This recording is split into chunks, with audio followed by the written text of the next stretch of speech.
great song. Are you guys going to continue to take it? No. Well, I'm here to talk today about what kind of candidate we're looking for. A candidate from the people. But before I answer exactly what kind of candidate we want, I need to know what kind of government you want. Because depending on the candidates that we elect, depends on what kind of government we have. So we need to look at the candidates, we need to vet the candidates. If we want to return to a government of the people, by the people, and for the people, guess what? We need to elect someone from the people.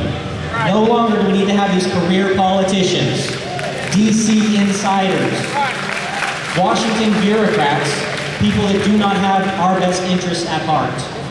We need to have people who know what it's like to work a job, to work 40 hours a week, to have your own business.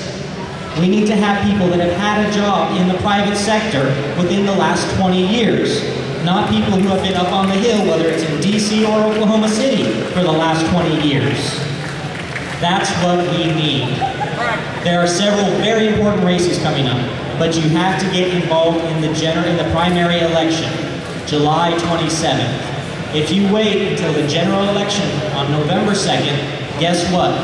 You're going to be stuck with the same old story, the lesser of two evils, or the evil of two lessers. That's the only option you'll have. We need to get involved in the primary elections on July 27th. We have several very important races coming up.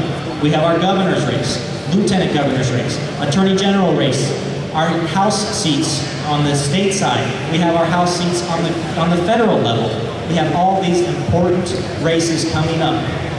So, for your governor, who do you want? Do you want a career politician who represents DC? Do you want someone who will not bring suit on the federal government for this unconstitutional health care act that they passed? So do you want someone from the people? Someone who will represent the people? Well, I'm not going to name any names, but you know who that candidate is. Right? I'm sure there's plenty of his supporters here. His or hers, excuse me. So, who do you want to represent you on the state level, in the governor's mansion? Someone who will protect our state's rights. But think about this. What if we had somebody in the federal level who would also represent the state's rights?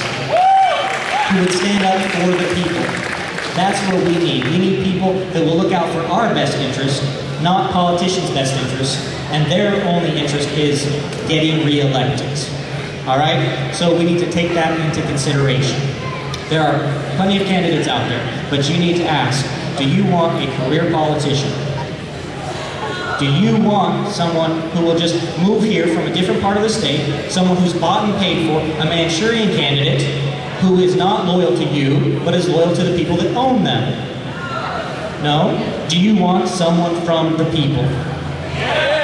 There's a great story in the Old Testament, King Saul and King David. It talks about King Saul, and the kingdom was taken away from him because he did not do what he should have been doing. He did not represent God or the people. And it says that God raised up a young man by the name of David, a man from among the people, who would do God's will and who would follow God's plan. A man after God's own heart.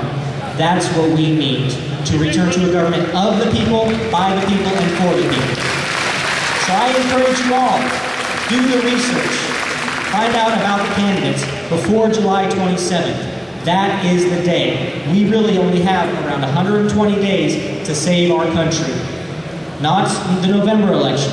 We have to take it back in the primaries. Do the research. The candidates are obvious. There's plenty of people out there willing to serve.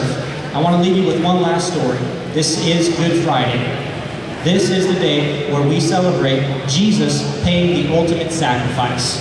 He gave everything for others. Not for himself, but for others. The founding fathers in the Declaration of Independence, they pledged their lives, their fortunes, and their sacred honor. And they gave all that. We need candidates who are willing to do the same. Not somebody else's life, not somebody else's money, not somebody else's sacred honor. They're willing to put themselves on the line for you, for the people.